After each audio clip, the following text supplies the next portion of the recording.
Olá, sejam muito bem-vindos a mais uma exploração profunda aqui no nosso canal. Oi, gente. Olá para todo mundo que está acompanhando. Hoje a nossa análise ganha um contorno muito especial, na verdade. Nós estamos batizando esse formato de Psi em áudio. Uhum, exato. É um recorte super importante do nosso trabalho. E eu tô muito animado para isso, porque nós vamos voltar lá para São Paulo da década de 1950, enquanto o centro da cidade estava erguendo aqueles arranha-céus, ostentando lustres de cristal e tudo mais.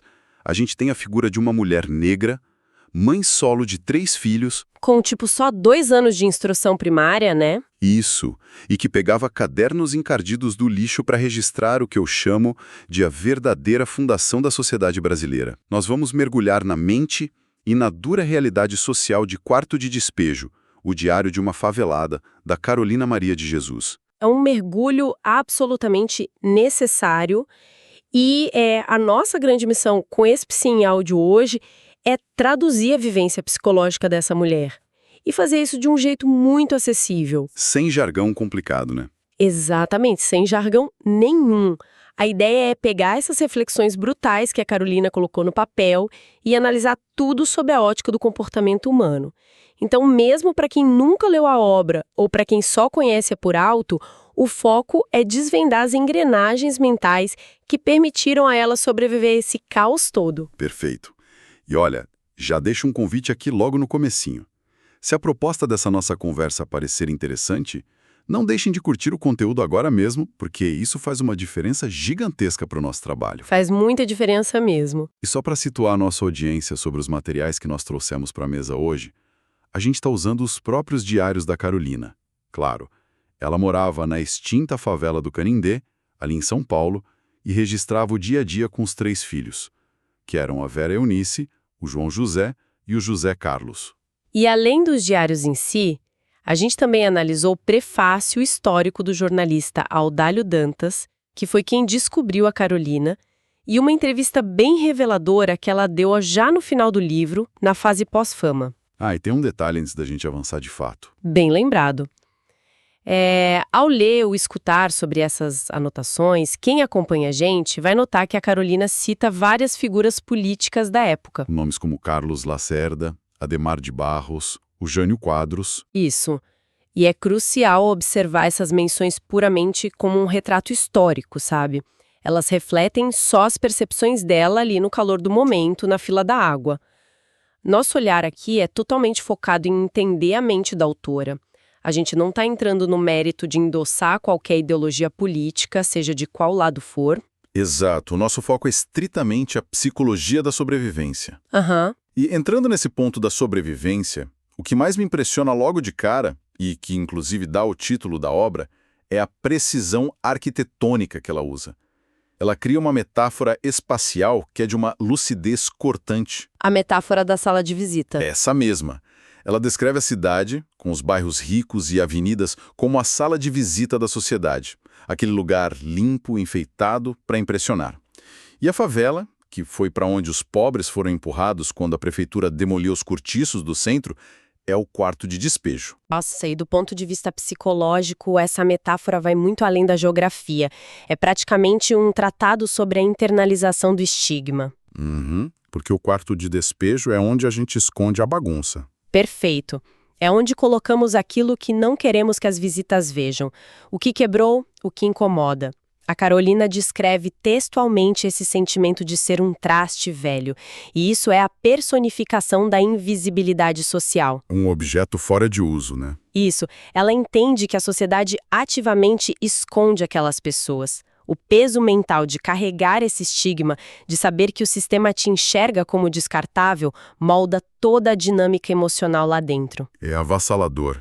E não é só a falta de dinheiro, é a imposição desse não lugar no mundo. Mas tem um motor constante nesse diário, a engrenagem que faz tudo girar, que é a fome. A busca incessante por comida. Exato. A crueza com que ela narra a rotina de vasculhar o lixo atrás de restos chega a faltar o ar. Ela descreve idas ao frigorífico para tentar conseguir ossos. Só ossos limpos para ferver e fazer sopa. E num momento de exaustão ela confessa sentir inveja dos animais. Sim, essa passagem é fortíssima. Porque a natureza dá o alimento de graça para os bichos, mas o ser humano exige dinheiro que ela não tem. Esse trecho sobre a inveja dos animais revela muito sobre o esgotamento mental gerado pela miséria. O prefácio do Audálio Dantas até pontua isso. A fome não é só uma circunstância, ela é a personagem principal do livro. E o que mostra a genialidade da Carolina é como ela dá uma dimensão sinestésica para essa privação física. A fome com cor? Exatamente, a cor amarela. Quando li isso, me chocou muito. Ela não descreve a fome como dor no estômago, mas como uma distorção neurológica completa. Quando o sofrimento atinge o limite, ela diz que o céu, as árvores, as pessoas, tudo fica amarelo. É o conceito da amarela. Fisiologicamente falando, é a resposta de um corpo entrando em falência pela desnutrição. Mas ela narra isso com uma potência que beira a poesia trágica. A realidade perde as cores naturais porque a mente simplesmente não tem mais energia para processar o mundo. A lente da privação tinge tudo de amarelo. E diante de um colapso biológico e psicológico desses, a pergunta que fica pra gente é: como a mente humana não se estilhaça por completo? É o grande mistério da resiliência dela. Sim. Quais são os mecanismos de defesa possíveis num ambiente de barro podre, fome amarela e caos? E é aí que ela encontra o refúgio mais improvável possível: os cadernos encardidos no lixo. Tem uma frase que resume a essência dela. Quando eu não tinha nada o que comer, em vez de xingar, eu escrevia. Olha, essa frase deveria ser estudada em cursos de psicologia. O que ela descreve aí é um mecanismo sofisticadíssimo de reenquadramento cognitivo, ou o que a gente chama de reframing. A literatura como âncora de sanidade. Exato. O ambiente tentava embrutecê-la a todo instante. O destino estatístico ali era a loucura ou a violência. Mas, ao escrever, ela retomava o locus de controle interno. Ela não podia controlar a chuva dentro do barraco, mas controlava as palavras, né? Isso. Enquanto a vizinhança brigava, ela organizava o caos mental escrevendo. Ela contava que sentava com os filhos para ouvir valsas vienenses no rádio. Era o jeito dela de nutrir o sonho de ter uma casa de alvenaria e manter a identidade intacta. E ela era muito sagaz, porque ela usava o próprio caos como combustível. A favela do Canindé era um ambiente de uma dureza imensa. Ela dizia que a única coisa que não existia ali era solidariedade. As vizinhas invadiam o barraco para gritar. Elas a chamavam de mulheres feras. Mas em vez de se consumir por isso, ela dizia a si mesma que essas pessoas estavam fornecendo os argumentos para o livro dela. Espetáculos ao ar livre, como ela chamava. Essa é uma capacidade de dissociação e observação brilhante. Ela ressignificava o trauma diário. Ao invés de ser a vítima passiva, ela se elevava à posição de cronista.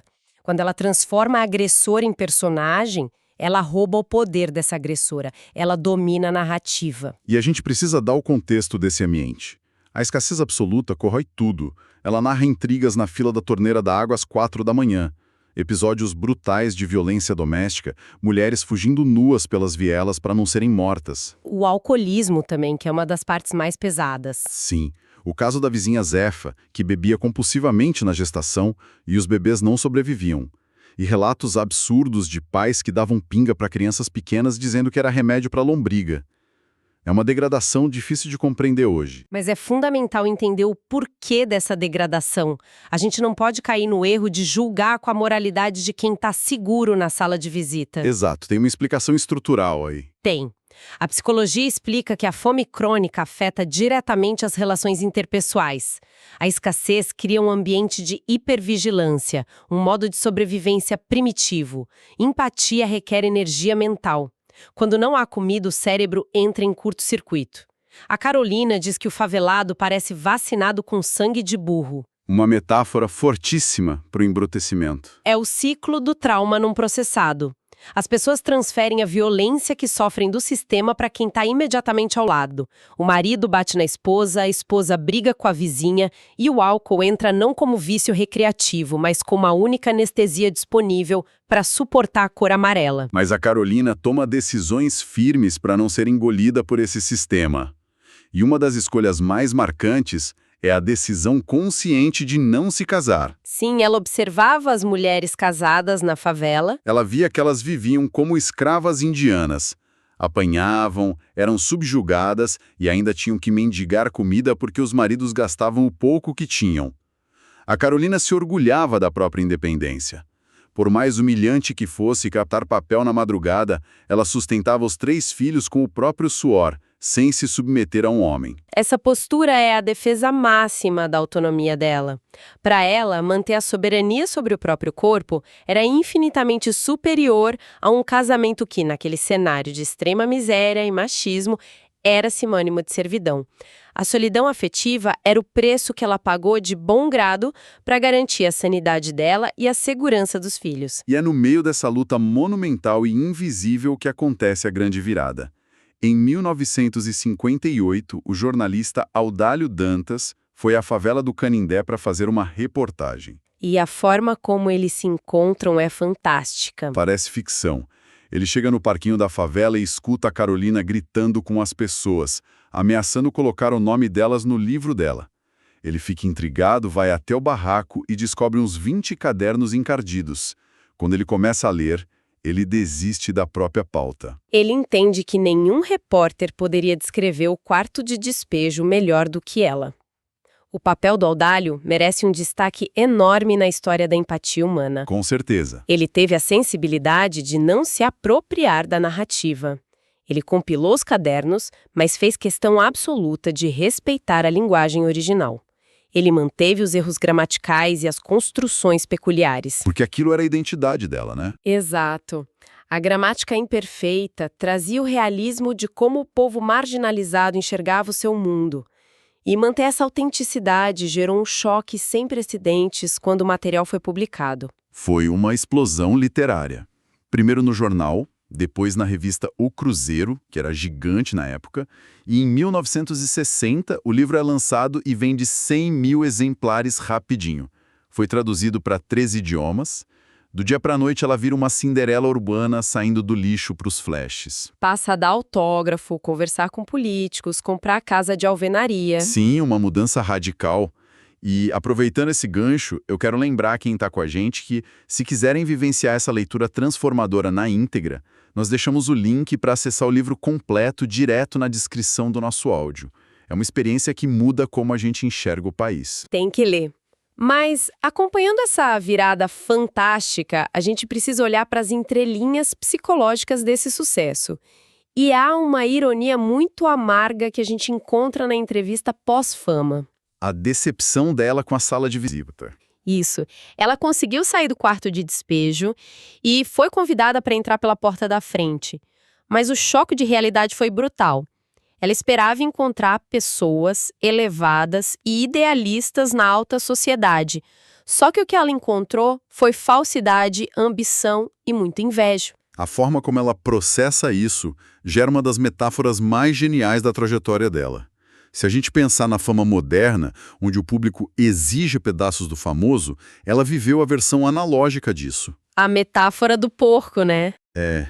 Ela conta que, lá no Canindé, nos dias raros que conseguia abater um porco, os vizinhos rondavam o barraco exigindo um pedaço da carne. Quando ela ficou rica, os engravatados da alta sociedade começaram a rondar ela do mesmo jeito, exigindo empréstimos, cobrando favores, sugando dinheiro. E ela conclui, no fundo, é a mesma coisa. É o paradoxo devastador da ascensão social. Ela escapou da miséria física aguda, mas caiu de paraquedas na miséria moral. O assédio na favela era motivado pela sobrevivência básica. Já na alta sociedade, era pura ganância. O comportamento predatório é o mesmo. Idêntico nos dois extremos da pirâmide. Isso pesou imensamente no estado psicológico dela depois da fama, trazendo uma decepção profunda com a humanidade. O instinto predatório continua o mesmo, só muda a roupagem. É impressionante como a lentideco atravessava as máscaras sociais. E para conectar tudo isso ao nosso mundo atual, a grande reflexão é que Quarto de Despejo não é sobre a década de 50. É um espelho do presente. Como o próprio Audálio pontuou mais tarde. Sim. A cidade de São Paulo cresceu, o asfalto da marginal do Tietê cobriu exatamente a área de barro onde ficava a favela do Canindé.